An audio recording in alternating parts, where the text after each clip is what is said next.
Hello students, कैसे हैं आप लोग। उम्मीद करता हूँ सब लोग बहुत अच्छे से होंगे और अपनी पढ़ाई को बहुत अच्छे से कर रहे होंगे। और जैसा कि हम लोग का ये सीरीज चल रहा है, इसमें बहुत सारे हम लोग 1 मार्क्स के क्वेश्चंस को अटेम्प्ट कर रहे हैं। बिकॉज 1 मार्क्स के जो क्वेश्चंस हैं वो बहुत इंपॉर्टेंट होते हैं हमारे एग्ज़ाम में। और देखा जाए अगर पूरे पेपर को हम एनालिसिस करें तो जो 1 मार्क्स के क्वेश्चन हैं वो थोड़े से टफ होते हैं। बाकी के जो क्वेश्चंस हैं वो टॉपिक से रिलेटेड होते हैं, जहाँ पे अगर आपको टॉपिक पता है तो आप उसके बारे में लिख सकते हो।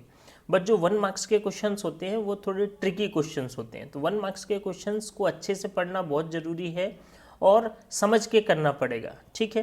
तो जो ये सीरीज चल रही थी, यहाँ पे हमने ये बहुत सारे क्वेश्चन कर लिए थे 1 मार्क्स के। आज हम स्टार्ट कर रहे हैं जो रिमेनिंग 1 मार्क्स के क्वेश्चन थे हमारे ये सैम्पल पेपर के एसेक के, उसके क्वेश्चंस। तो देखिए क्वेश्चंस क्या है। आज का क्वेश्चन जो H नंबर का क्वेश्चन है आपका, लास्ट जो एसेक का एग्ज़ाम हुआ था उसका जो क्वेश्चंस है, क्या है। De Broglie in 1924 reason that nature was symmetrically and that the two basic physical entities या क्वांटिटीज बोल सकते हैं dash dash must have symmetrical character. अब देखो डी ब्रोगली कौन था, उसकी कहानी सुनो। मैंने बार बार बोला है आपको फिजिक्स ना एक कहानी जैसा याद होना है, तब फिजिक्स में मज़ा आएगा। देखो डी ब्रोगली की बात क्यों आई, तो डी ब्रोगली की बात इसलिए आई क्योंकि जो आपकी एनसीईआरटी की जो सेकंड बुक है उसमें पूरी स्टडी किसके बारे में है, लाइट के बारे में। पूरी की पूरी स्टडी किसके बारे में, लाइट के बारे में। अब मैं आपको बताऊं तो लाइट के बारे में सबसे पहले किसने बताया था, न्यूटन ने। मैं थोड़ी सी कहानी बता रहा हूँ इसकी, ताकि आपको ये इंटरेस्ट भी लगे और आपको पता होना चाहिए। लाइट के बारे में सबसे पहले किसने बताया था, न्यूटन ने। न्यूटन ने बोला कि लाइट क्या है, एक पार्टिकल है। क्या बोला, इट इज़ ए पार्टिकल। क्या बोला, इट इज़ ए पार्टिकल, ठीक है। तो न्यूटन ने बोला। इसके बाद फिनोमिना दी, रिफ्लेक्शन रिफ्रैक्शन। फिर एक साइंटिस्ट आए जिनका नाम था हाइजेन। क्या नाम था, हाइजेन ना। हाइजेन ने बोला, अब देखो इनके साथ साथ कहानी, लाइट की स्टडी सबसे टफ स्टडी थी फिजिक्स में। सबसे पहले लाइट के बारे में किसने बताया था, न्यूटन ने। न्यूटन ने क्या बोला, इट इज़ ए पार्टिकल। और उसके बाद इन्होंने पार्टिकल थ्योरी के हिसाब से रिफ्लेक्शन और रिफ्रैक्शन की थ्योरीज दी। उसके बाद साइंटिस्ट है हाइजेन। हाइजेन ने बोला कि लाइट जो है पार्टिकल नहीं है। न्यूटन को चैलेंज करा कि भाई हाइजेन बहुत छोटे साइंटिस्ट थे, न्यूटन उस समय के बहुत बड़े साइंटिस्ट। जैसे अगर आप क्रिकेट मैच देखो तो जैसे सचिन तेंदुलकर के सामने अगर कोई नया सा खिलाड़ी बोल दे कि भाई ऐसा होता है, तो कोई मानेगी दुनिया है, इसलिए नहीं माना। मतलब हाइजेन ने उनको चैलेंज करा कि लाइट जो है पार्टिकल नहीं है, क्या है, इट इज़ ए वेव। क्या बोला इन्होंने, इट इज़ ए वेव। क्या बोला, इट इज़ ए वेव, मतलब लाइट के पास वेव नेचर होता है। और इसके बाद इन्होंने न्यूटन से भी ज़्यादा बहुत सारी फिनोमिना दी, जैसे रिफ्लेक्शन हो गया, रिफ्रैक्शन हो गया, डिफ्रैक्शन हो गया, इंटरफेरेंस हो गया और पोलराइजेशन हो गया। बहुत सारी फिनोमिना देने के बाद भी किसी ने इसको एक्सेप्ट नहीं करा। फिर एक साइंटिस्ट आए, थर्ड साइंटिस्ट मैक्सवेल। क्या नाम था उनका, मैक्सवेल। मैक्सवेल आए तो मैक्सवेल ने बोला कि जो भाई हाइजेन ने बोला है वो सही है, और लाइट क्या है, वेव है। क्या है, वेव। मैं जस्ट एक कहानी बता रहा हूँ आपको, है ना। लाइट क्या है, वेव। तो जब मैक्सवेल, उस समय के मैक्सवेल भी बहुत बड़े साइंटिस्ट थे, जब मैक्सवेल ने बोला कि लाइट वेव है तो लोग मानने लग गए कि हाँ ठीक है भाई, हाइजेन सही बोल रहा था। और सोचो हाइजेन मर गया, बट इसकी बुक जो बाकी यूके में ही पब्लिश हुई, बाकी और कंट्रीज में पब्लिश नहीं हुई, ठीक है। क्यों, क्योंकि सब लोग न्यूटन को ही ज़्यादा मानते थे। तो जब मैक्सवेल ने बताया कि लाइट क्या है, वेव है, उसके बाद लोग मानने लग गए कि ठीक है हाइजेन सही बोल रहे हैं, और बहुत सारी फिनोमिना दी, उसका यूज़ करा। फिर एक साइंटिस्ट आए, क्या नाम था, प्लांक। प्लांक, उन्होंने फिर कन्फ्यूज़न कर दिया और उन्होंने बोला नहीं नहीं, न्यूटन जो बोल रहा था वही सही था, और लाइट क्या है, लाइट क्या है, इट इज़ ए पार्टिकल। उन्होंने वापस क्या बोल दिया, लाइट क्या है, पार्टिकल। और देखो ये साइंटिस्ट लोग ऐसा नहीं है कि मुंह से बोल दिया बात खत्म, ये लोग प्रूव करते थे। जैसे हाइजेन ने बहुत सारी चीज़ें प्रूव करी, मैक्सवेल इसलिए इतने बड़े साइंटिस्ट थे, उन्होंने पूरी फिजिक्स को, जो सेकंड बुक है आपका, पूरी फिजिक्स को 4 इक्वेशन में कोलैबोरेट कर दिया, 4 इक्वेशन में ला दिया। मैक्सवेल की 4 इक्वेशन जो है पूरी फिजिक्स को डिफाइन करती हैं, सेकंड पार्ट को, ठीक है। ऐसे ही प्लांक का है, प्लांक ने बोला पार्टिकल है, और इसके लिए उन्होंने क्या दिया, फोटो इलेक्ट्रिक सिस्टम दिया। फोटो इलेक्ट्रिक मतलब जो सोलर सिस्टम से चलता है। तो फिर लोग कंफ्यूज हो गए कि भाई लाइट को पार्टिकल माने कि वेव माने। तब ये साइंटिस्ट जो थे बहुत समझदार, इन्होंने सबको पढ़ा और इन्होंने क्या ऑब्जर्व करा, डी ब्रोगली ने, इन्होंने ऑब्जर्व करा कि भाई न्यूटन जो बोल रहे हैं वो भी सही बात है, हाइजन जो बोल रहे हैं वो भी सही बात है, मैक्सवेल जो बोल रहे हैं सब सही बात बोल रहे हैं, तो दिक्कत कहाँ हो रही है? तो इन्होंने क्या बोला कि इसका मतलब ये है कि लाइट एक ऐसा पार्टिकल है जिसके पास वेव का भी नेचर है। तो इन्होंने क्या डेफिनेशन दिया? इन्होंने दिया, क्या बोला लाइट के बारे में? Light is a particle, light is a particle, light is a particle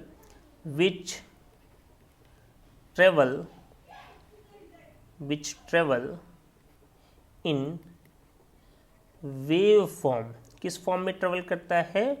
wave की फॉर्म में ट्रेवल करता है। मतलब इन्होंने एक बात बता दी कि light have dual nature, light have dual nature, ये कॉन्सेप्ट दे दिया इन्होंने कि मतलब एक ऐसा पार्टिकल है जिसके पास क्या है? दो नेचर है, मतलब पार्टिकल भी है और वेव भी है। और यहीं से इन्होंने बात बताई कि ऐसा नहीं है कि लाइट ही ऐसा पार्टिकल है जिसके पास डबल नेचर। इन्होंने बोला कि कोई भी पार्टिकल होगा वो ड्यूल नेचर रख सकता है अगर उसकी जो वेवलेंथ हो, एक फॉर्मूला दिया इन्होंने, वेवलेंथ बहुत फेमस है, यहाँ से न्यूमेरिकल भी आता है। क्या बोला इन्होंने? क्या बोला कि अगर कोई भी पार्टिकल ड्यूल नेचर शो कर सकता है अगर उसकी वेवलेंथ जो है वो कितनी हो? लैम्डा इक्वल टू h/p, उसकी वेवलेंथ कितनी हो? h/p। h क्या होता है यहाँ पे? प्लैंक कांस्टेंट, और p क्या है? मोमेंटम। या हम बोल सकते हैं h/mv। क्या बोल सकते हैं? h/mv। मोमेंटम क्या होता है? Mass into velocity.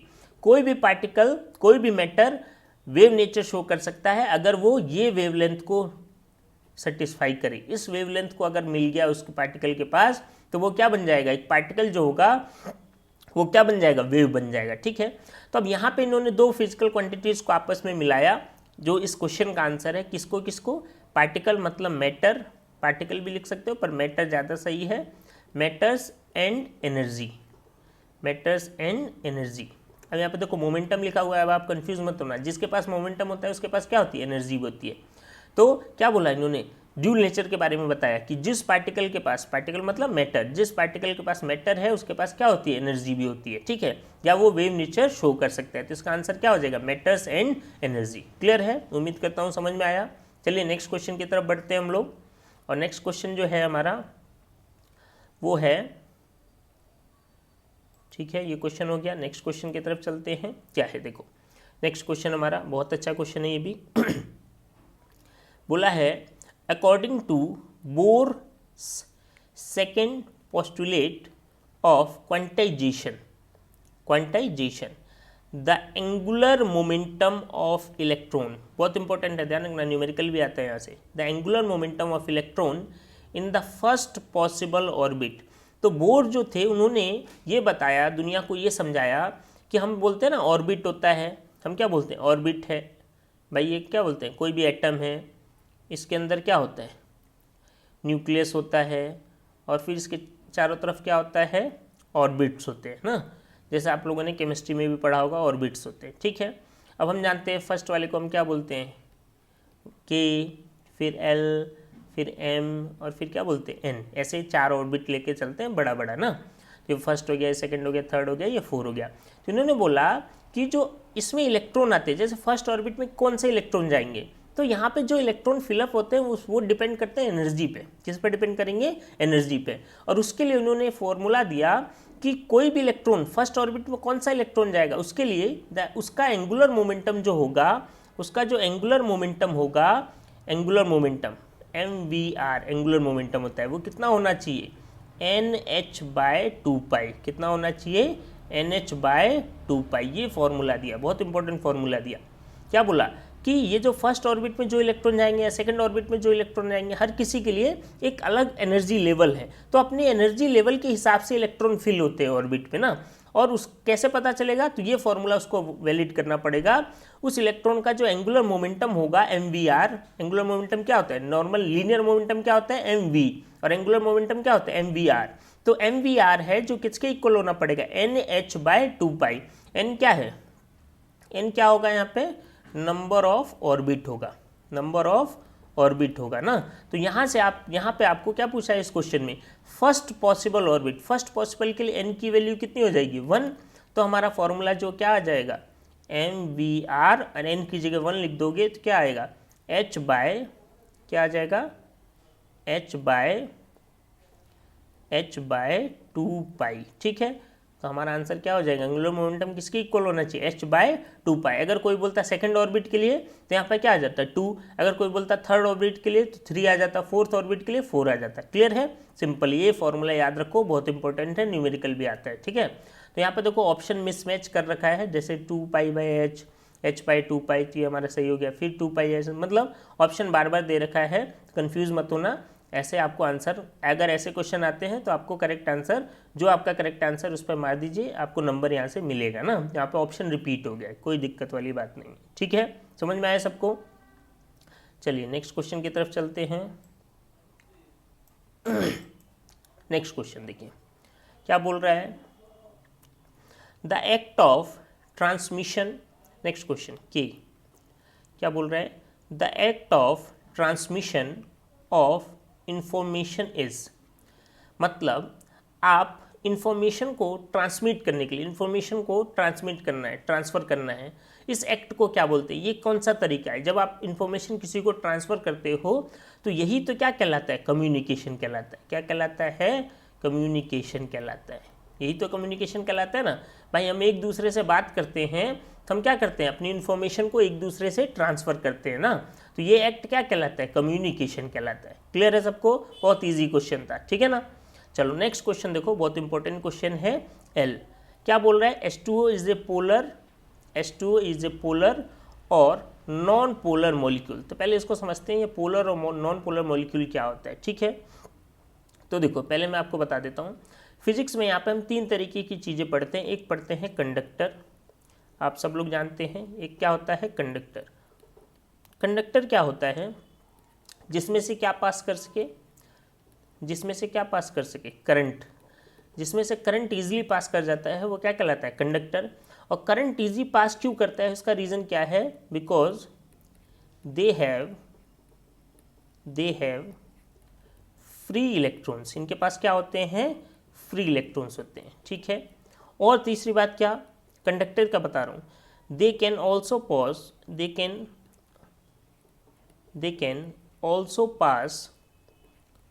Also pass क्या, इलेक्ट्रिक फील्ड।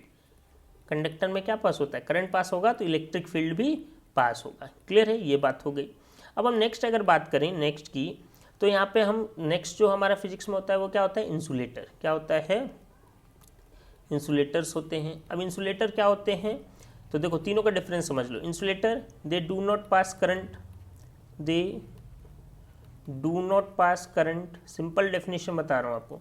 पास करंट, जिनमें करंट पास नहीं होता। क्यों नहीं पास होता, उसका रीज़न क्या है, because they don't have any free electron, इनके पास फ्री इलेक्ट्रॉन्स नहीं होते। तीसरा, they also do not pass electric field, इसमें इलेक्ट्रिक फील्ड भी पास नहीं हो सकता, ठीक है। अब देखो कुछ लोग, अब थर्ड चीज़ जो है हमारी बहुत इंपॉर्टेंट है, ध्यान से देखो, डाई इलेक्ट्रिक। क्या है, डाई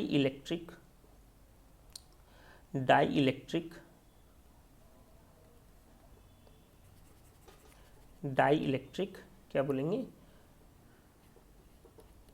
डाई इलेक्ट्रिक सब्सटेंस। क्या है, डाई इलेक्ट्रिक सब्सटेंस। तो बहुत इंपॉर्टेंट है, ध्यान से समझना सब लोग।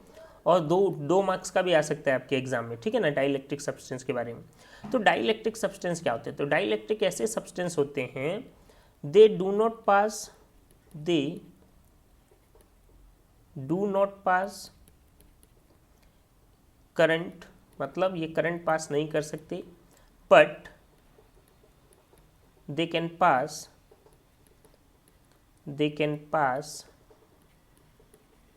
pass क्या, इलेक्ट्रिक फील्ड। ऐसे सब्सटेंस जो करंट तो पास नहीं हो सकता, बट इलेक्ट्रिक फील्ड उनमें से पास हो जाता है। तो कई सारे बच्चे ऐसे हैं जो डाई इलेक्ट्रिक सब्सटेंस को क्या समझते हैं, इंसुलेटर समझते हैं। ऐसा नहीं है ना, इंसुलेटर में इलेक्ट्रिक फील्ड भी पास नहीं होता। देखो इंसुलेटर जो है उसमें इलेक्ट्रिक फील्ड भी पास नहीं होता, बट डाइलेक्ट्रिक सब्सटेंस में क्या पास हो सकता है, इलेक्ट्रिक फील्ड पास हो सकता है। अब डाइलेक्ट्रिक सब्सटेंस समझ गए आप लोग। अब होता कितने टाइप्स का है तो वो देखिए। तो ये जो डाइलेक्ट्रिक सब्सटेंस होता है ये दो टाइप्स के होते हैं। डाइलेक्ट्रिक सब्सटेंस हमारे दो टाइप्स के हैं, ठीक है। देखो एक होता है यहाँ पे नॉन पोलर सब्सटेंस, क्या होता है, नॉन पोलर, और एक क्या होता है हमारा पोलर सब्सटेंस। दो टाइप्स के होते हैं, एक होता है नॉन पोलर सब्सटेंस और एक क्या होता है पोलर। पहले हम नॉन पोलर को समझते हैं।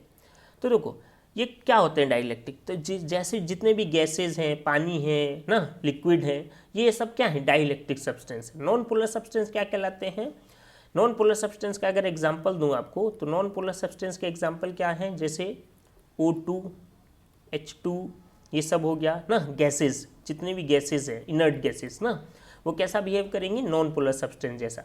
अब ये क्यों है, नॉन पोलर क्यों कहलाते हैं, तो देखो यहाँ पे क्या होता है, जो सेंटर्स होते हैं, सेंटर ऑफ, क्या बोल सकते हैं इसको, देखो इंपॉर्टेंट डेफिनेशन, इसको भी लिख सकते हो आप, सेंटर ऑफ मॉलिक्यूल्स कंसेंट्रिक। ये इंपॉर्टेंट बात है कि जो सेंटर्स होते हैं मॉलिक्यूल्स के कंसेंट्रिक, मतलब एक दूसरे के ऊपर रहते हैं सेंटर ना। अगर इसका डायग्राम बनाया फिजिक्स में तो कैसे शो करा जाता है, देखो ऐसे बनाते हैं इसको। हम कैसे शो करते हैं अगर नॉन पोलर का सब्सटेंस करना है, ये पॉजिटिव, मतलब भाई पॉजिटिव चार्ज होगा उस पर, और उसके नीचे ही क्या होता है, नेगेटिव, जस्ट नीचे क्या होता है, नेगेटिव। पॉजिटिव और नेगेटिव को एक साथ बनाते हैं।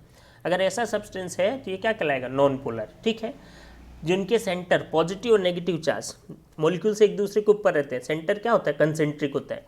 ऐसा होने से देखो नीट वगैरह में भी पूछा जाता है, एंट्रेंस में, जेईई में भी पूछा जाता है। अगर देखो सेंटर पॉजिटिव और नेगेटिव चार्ज एक दूसरे के बिल्कुल ऊपर है ना, इनके बीच में डिस्टेंस कितना है, डिस्टेंस कुछ भी नहीं है, डिस्टेंस कितना है, अगर कंसेंट्रिक होंगे तो एक दूसरे के ऊपर होंगे, तो डिस्टेंस बिटवीन चार्जेस जो होगा, बिटवीन चार्जेस, वो तो कुछ नहीं है, कितना होगा, 0। तो अगर हम डाइपोल मोमेंट की बात करें, डाइपोल मोमेंट क्या होता था, P, और कितना होता था, Q इंटू 2A। 2A क्या होता था, चार्ज के बीच का डिस्टेंस, तो यहाँ पे डिस्टेंस कितना है, 0। तो डाइपोल मोमेंट जो है किसके लिए, नॉन पोलर सब्सटेंस के लिए, वो कितना होता है, 0। ध्यान रखना, ये पूछा जाता है एंट्रेंस लेवल पे कि नॉन पोलर सब्सटेंस के लिए डाइपोल मोमेंट कितना होता है, 0। नो, तो हम क्या बोल सकते हैं, non polar substance have no permanent, ये भी क्वेश्चन आ सकता है, नो परमानेंट डाइपोल मोमेंट, मतलब नॉन पोलर सब्सटेंस के बाद सब्सटेंस के पास dipole moment, permanent dipole moment नहीं होता। क्लियर है, परमानेंट डाइपोल मोमेंट नहीं होता। समझ में आया क्यों, क्योंकि कंसेंट्रिक होते हैं ना। अब आ जाते हैं पोलर सब्सटेंस। तो पोलर सब्सटेंस के एग्जाम्पल क्या हैं, तो पोलर सब्सटेंस के एग्जाम्पल हैं HCl हो गया, जैसे आपको क्वेश्चन में पूछा है H2O। अब यहाँ पे देखो सब्सटेंस ही अलग अलग है, तो यहाँ पे जो सेंटर ऑफ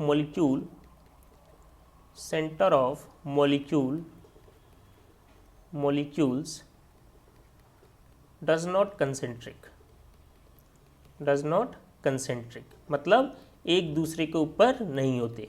अब जब एक दूसरे के ऊपर नहीं होंगे, अगर डायग्राम बनाए इसका हम, तो एक दूसरे के ऊपर नहीं होंगे तो सब्सटेंस का डायग्राम कैसा बनेगा, एक पॉजिटिव और एक क्या, नेगेटिव, इनके बीच में ऐसे बनाते हैं, ऐसे शो करते हैं, ठीक है, पोलर सब्सटेंस को ना, क्योंकि सेंटर दूर दूर रहता है, और सेंटर दूर दूर होगा तो देखो इनके बीच में क्या होगा, डिस्टेंस, कुछ ना कुछ डिस्टेंस होगा, और डिस्टेंस होगा तो देखो डाइपोल मोमेंट की बात करें तो कितना होता है, Q into 2A।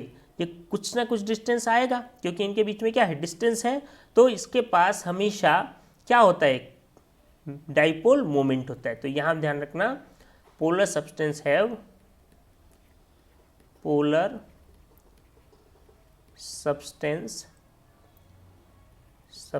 Have permanent dipole moment, permanent dipole moment क्या होता है, परमानेंट डाइपोल मोमेंट होता है। क्लियर है, तो उम्मीद करता हूँ सब समझ में आया, सबको क्लियर है, सब लोगों को बात समझ में आया, नॉन पोलर सब्सटेंस और पोलर सब्सटेंस के बाद की बीच की कहानी, ठीक है।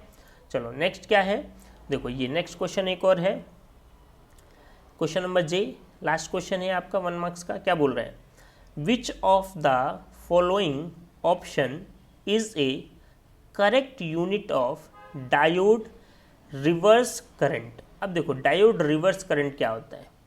तो डायोड दो तरीके से काम करता है। डायोड मतलब पीएन जंक्शन डायोड, सब लोग जानते हैं PN junction diode, PN junction diode बोलते हैं ना, पीएन जंक्शन डायोड, ठीक है, डायोड। तो ये क्या होता है, दो तरीके से काम करता है, एक फॉरवर्ड में और एक किसमें, रिवर्स में। अब जब रिवर्स में काम करता है ये, रिवर्स में जब काम, इसको रिवर्स करंट जब हम देखते हैं तो रिवर्स करंट जो होता है बहुत small, reverse current is very small current, very small current, बहुत छोटा करंट होता है। रिवर्स करंट क्यों क्या होता है, क्योंकि किससे बनता है, जो इलेक्ट्रॉन और होल्स होते हैं वो आपस में डिफ्यूज होते हैं, डिफ्यूज होने की वजह से बहुत स्मॉल करंट डेवलप होता है, स्मॉल करंट होता है रिवर्स करंट ना। और जो स्मॉल करंट होता है उसको मेजर करने के लिए देखो, एम्पियर बहुत बड़ी यूनिट है, एम्पियर सबसे लार्जर यूनिट है करंट की, एम्पियर जो होती है सबसे लार्जर यूनिट ऑफ करंट है, बहुत बड़ी यूनिट है। अगर कोई बोले तुम्हारे घर में कितना करंट आता है, तो maximum 2 ampere, 3 ampere, 5 ampere current आता है, बहुत बड़ा करंट होता है, लार्जर यूनिट ऑफ करंट, ठीक है, बहुत बड़ी यूनिट होती है। उसके बाद जैसे हमारा टीवी हो गया, फ़ोन हो गया, ये सब जो चलता है वो किससे चलता है, मिली एम्पियर से, वो इससे थोड़ा छोटा करंट होता है। ये होता है माइक्रो एम्पियर। तो स्मॉल करंट को अगर मेजर करना हो कभी भी, कहीं पे भी, यहाँ पे ही नहीं कहीं पे भी, अगर स्मॉल करंट को मेजर करना है तो हम किस में मेजर करते हैं, कौन सी यूनिट में मेजर करते हैं, माइक्रो एम्पियर। किस में यूज़ करते हैं, माइक्रो एम्पियर। और इसके लिए डिवाइस क्या लगाते हैं, देखो स्मॉल करंट को किससे मेजर करते हैं, गैल्वेनोमीटर से, ये भी ध्यान रखना, किससे मेजर करते हैं, गैल्वेनोमीटर से। और लार्ज करंट जब मेजर करना होता है, लार्ज करंट को, लार्जर करंट को जब मेजर करना हो तो क्या यूज़ करते हैं, एमीटर। क्या यूज़ करते हैं, एमीटर, ध्यान रखना, ये भी क्वेश्चन आ सकता है। लार्ज करंट को किससे मेजर करते हैं, एमीटर से, और स्मॉल करंट को हमेशा किससे मेजर करते हैं, गैल्वेनोमीटर से। और स्मॉल करंट को कौन सी यूनिट में यूज़ करते हैं, माइक्रो एम्पियर में। सबसे बड़ी यूनिट क्या है, एम्पियर है, बहुत बड़ी यूनिट होती है। हमारे घर में इतना ज़्यादा करंट आता है वो 2 to 5 एम्पियर के करीब होता है, तो बहुत बड़ा करंट होता है, समझे ना सब लोग। तो उम्मीद करता हूँ आपको ये सारे क्वेश्चन समझ में आए, और इसमें से पोलर और नॉन पोलर वाला बहुत इंपॉर्टेंट है और चांसेस रहता है हमेशा उसका आने का। ये जो क्वेश्चन आप कराए आज आपको, पोलर और नॉन पोलर सब्सटेंस से कुछ ना कुछ एग्जाम में पूछा जाता है, ठीक है। तो ये हमारा 1 मार्क्स का जो सीरीज चल रहा है, बहुत इंपॉर्टेंट सीरीज़ है, अपने दोस्तों के साथ भी शेयर करिए और सब्सक्राइब भी करिए, और कमेंट ज़रूर आप डालिए। कमेंट का आप लोगों को कमी हो रहा है कि आपको समझ में आ रहा है या नहीं आ रहा, या और आप लोग क्या चाहते हैं कि डेरिवेशन का वीडियोस चाहते हैं, या आप लोग अभी बड़े 5 मार्क्स वाले चाहते हैं ना।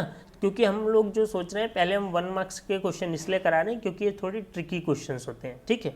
बाकी जो कुछ भी आपको चाहिए आप कमेंट बॉक्स में ज़रूर करिए, आप कमेंट करिए। और हमारा पर्सनल नंबर भी है ग्रुप का, आप उसको भी ज्वाइन करके रख सकते हैं। Thank you.